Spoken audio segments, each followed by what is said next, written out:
Whilst there can be no argument that this is an incredible coin and very well produced, it just hasn't given me the same buzz when I got it that other raw mint coins have done in the past. And I think a lot of that is due to the soured relationship, let's call it, that exists now between myself and the raw mint and a whole bunch of their consumer and customer base.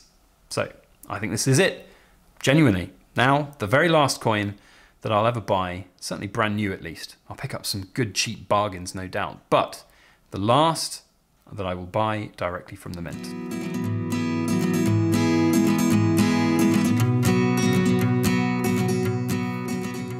Hello everybody, Backyard Bullion here, and a very warm welcome to you all joining me for this week's In Focus Friday. It's a pretty momentous In Focus Friday because this is, in all likelihood, going to be the last ever Royal Mint unboxing that I do. Now, I will preface this by saying I haven't bought this directly from the Royal Mint. I bought this from Chards, Bullion and Coin. Very, very good service from them, but the Royal Mint, I'm sorry, I really am done now with the Royal Mint. I thought that I could still enjoy some of their products, but just not support them directly. This Waterloo medal came, and whilst it's perfect, it's in great condition, I didn't get the same buzz. I didn't get that same internal buzz factor about it. Quite frankly, I got a little bit like sick about it. So we'll show the coin and talk about it, and I want to also share some of my thoughts on just the raw mint situation generally, and how I feel as a customer, how I feel as a consumer, and maybe where things might have to be for me to enjoy the coins again at some point in the future. So I do hope you'll enjoy it. I'm not here to just bash the raw mint. This is genuine feedback. I used to be a huge champion of theirs, and you know, I sang the praises where they were, I thought, merited, and I criticised them as well where I thought they needed it. And it's just gone from bad to worse over the last few years. And there's a few observations that I've made about that. I think there's a lot of cultural issues at the Royal Mint that are not great and will continue to be not great for a while until institutional change happens. But I don't know if that's ever going to happen. So I know I'm not alone in this way of thinking. There are a lot of people out there who also feel the same about the Royal Mint right now. And I do want to address their concerns as well, because unfortunately, as that kind of, you know, YouTuber personality influencer kind of thing, I do sometimes speak for the minority that can't speak for themselves. And I think it's important to continue talking about the Royal Mint, even though perhaps it's not everybody's favorite topic. And it's not really mine. And I don't like to just make videos where I complain and moan all the time. But for our mint to be what I think is a national and international embarrassment is a sad state of affairs. Now, I will also say that I don't feel bad about other coins that I've bought in the Royal Mint's sort of heyday. So I've just finished filming the video that you might see over the weekend with some of the Royal Mint coins. And I love my old Royal Mint coins. They do represent to me a really great kind of period of Royal Mint's history. You know, things like the Queen's Beast series and all of these other proof coins that I've got from the Royal Mint. I think they're brilliant and I treasure them and I think they're wonderful. But new stuff right now, it's somewhat tainted for me, and I can't necessarily fully explain the reasons why that is. Some people might think it's a bit strange to still enjoy some of the coins that I've got that I already bought, but I bought this new one and it felt different right deep within me, and I can't avoid that, and I have to sort of address it and talk about it. So here we go. Here's the 2-ounce Waterloo engravers. You can see the presentation case. It's nice that they do things well, even though this lid doesn't always stay open, but the Royal Mint are good at what they do. That's the problem that I've always faced with this channel, with my content creation, the foibles that I've had with the Royal Mint, the back and forths over quality, and the issues of their unethical behavior over things like silent auctions. They still produce some of the best products in the world. But unfortunately, the culture that is on display at the Royal Mint is a little bit souring that experience, and I think that certainly has soured the experience for me of this Great Engravers Waterloo coin. So yeah, right, let's enjoy the coin first and then we'll talk a little bit more about the mint. So the Waterloo medal does now complete for me the Great Engravers collection. I think if I were to buy any more coins from the Royal Mint's product line, they're gonna be at bargain prices on secondary markets. That I think has become self-evident to me after buying this one. Bought at issue price through Chards, Bullion and Coin, so absolutely no way am I criticising them today. They were absolutely fantastic with their service, keeping me updated. There were delays from the Royal Mint, as you might expect. You know, they just took their sweet time getting this coin out to Chards and then out to me, but the buying experience from Charles was fantastic, much better than directly from the Raw Mint. So I just didn't feel it when I got it though. And I think part of that is the soured nature of the relationship that I now have with the Raw Mint and their just lack of ability to want to change. But there is no doubting that the Great Engravers has been a renowned success for them. And I actually think this is a poignant video to talk about this subject because the Great Engravers series, starting with the Una and the Lion and the Three Graces, I think represents the peak of the Raw Mint. And ever since those two coins, things went drastically downhill. So this is a fitting coin to have as that final completion of my collection from the Raw Mint. Certainly from a brand new perspective anyway.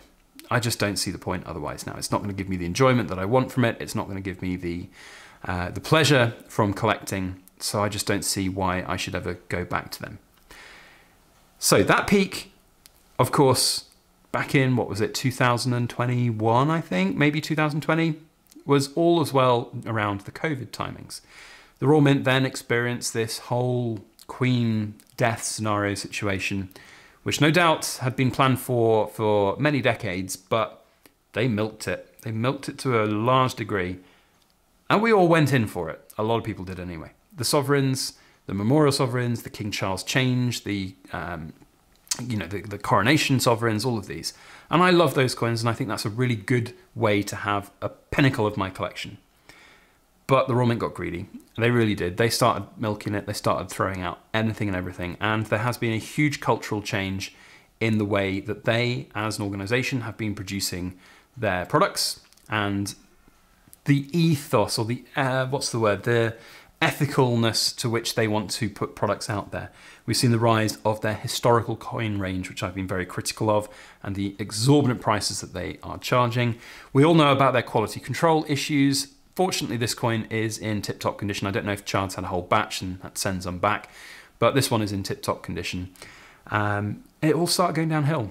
And I can really only think of one major contributing factor to that, and that is the culture that rules the Raw Mint and runs the Raw Mint. Now, I didn't want to make a specific video addressing this, but I'll link in the description box below a news article which highlights the recent loss of the Raw Mint for an employment tribunal of their ex-HR director, who quit her six-figure salary job, and she was going through some mental health issues. I'm not going to go into the details of the tribunal. I will say that the Raw Mint didn't lose on all counts. There were some counts that they won, but they did lose on one important count within that tribunal hearing. And they could be facing up to £1.7 million in payout to this ex-employee, which is taxpayers' money at the end of the day. And I think that comes from a culture at the Mint. This culture of, we just want to maximize everything. We want to make as much money as possible. We want to churn out as much product as possible, and to hell with everybody else, because we just see it as our way. And I say our way in the sense that it's the directors at the Raw Mint of making as much money as possible.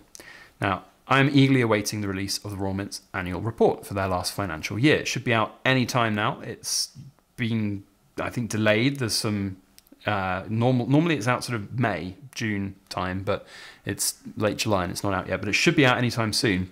And we'll see then just how much the CEO has been paid. In the last financial year that they reported, her total pay package was £462,000. A large proportion of that is built up of bonuses, which are just on the direct result of, I'm afraid, sales of products like this and the historical coins. It's just a product of greed and just throwing, I've said it in my previous video about the Raw Mint when I talked about the Great Seals release, throwing enough shit at the wall until something sticks. And that's what they've been doing, and that's what they've been employing themselves to do over the last couple of years. And I feel like that's a cultural direction that has been driven from the top. So from my perspective, will I ever go back to the Royal Mint? And I have to say that from my perspective, I can't see that happening unless we have a fundamental change in the culture at the Royal Mint. And that has to happen from the top. I want to see more coins like this. Whilst this one doesn't set my soul alight with the desire that other coins from the Royal Mint has done in the past, it's the kind of coin that I want to see. I don't want to see the crap that they come out with on an almost weekly basis. I don't want to see the Harry Potter coins, Star Wars coins, things like that. Do things that celebrate British culture and British history. Don't do things that just are crap. Now, I get that there has to be modern stuff within everything, and that's fine. But it just does seem a little bit like the raw mint has sold out a little bit to those big kind of brands, the Star Wars brands, the Disney brands, all of that, the Harry Potters. It's not great. I don't like it. And the historic stuff, you don't need to be selling that. The only reason the raw mint's doing that is to make as much money as possible. And unfortunately, there are people out there in this world that buy that stuff. And I think a large proportion of it is the US-based customers. So whilst a lot of you who watch this video will probably be in the UK, I do have about 45% viewership for American customers. So if you're American and you're one of these people who loves the raw mint coins, buy with a lot of caution and a pinch of salt, because they're really not that great at the moment. The culture at the mint, I think, is very, very poor. It's all about money, nothing about quality, nothing about enduring legacy. It's about milking the reputation that has been generated over 1,100 years. That's to coin their own words. You know, it's a 1,000+ year history of coin making. It's not. It's literally the last 5 years of milking it. And unfortunately, the CEO, Anne Jessup, I think has a lot to answer for that culture. And certainly, I feel the direction of the mint being directed by Anne Jessup has suffered. Now, this isn't a personal attack on Anne Jessup. She's doing what she's doing. She's made the decisions she's made. I just don't think that they're the right decisions. Now, if I ran the mint, it would be a very different world. But we all know that I'm not going to end up running the Royal Mint. So it is what it is. I don't think I will be buying any more Royal Mint coins. Certainly not from the Royal Mint or any of their trade partners. If I buy any more Royal Mint coins, I'll buy them very cheap on the second-hand market, because that, unfortunately, is what's happening to the vast majority of the coins that the Royal Mint produces. Things like the Great Seals, you'll notice that they've been in stock all week. They will continue to be in stock all week.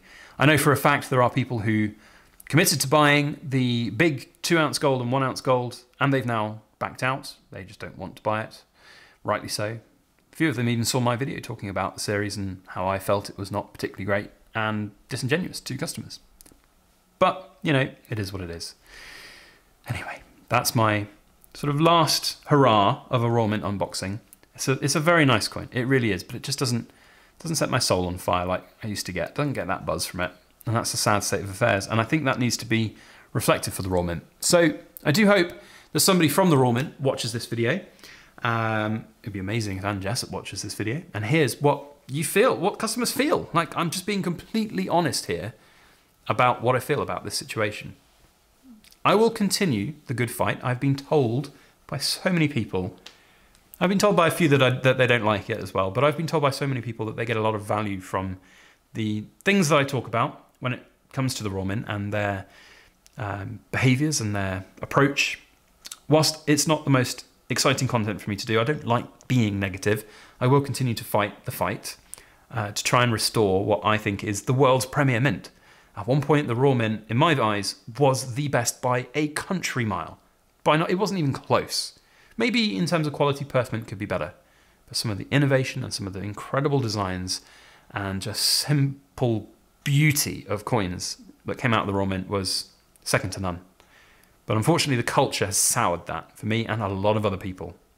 So let the Royal Mint know your thoughts. Let the Royal Mint know what you've got to say about this situation. I'll put a link in the description box below to the Royal Mint's YouTube page. I've been trying very hard to get a reply from them on any of the videos that they've been producing about their newest silent auction, whether or not it would be a real one this time, or their Great Seals coins, asking the flat, simple question of why should anybody buy from the Royal Mint again when inevitably that series is going to get cancelled because it doesn't make them enough money. There are a lot of questions that the Royal Mint refuses to acknowledge and answer. And it'd be great if you shared those thoughts too, so they know it's not just me, the crazy guy on YouTube, shouting and moaning at them. I think that's probably the best way that we can work together as a community to make things hopefully better. But anyway, that's it from me. Thank you all, especially the Backyard Bullion Ramblers and the Cool Kids Club who take this stuff as seriously as I do. You guys are amazing, and I wouldn't do this without you. So thank you very much, and we'll see you on the next video. As always, please make sure that you like, share, comment, and subscribe for more.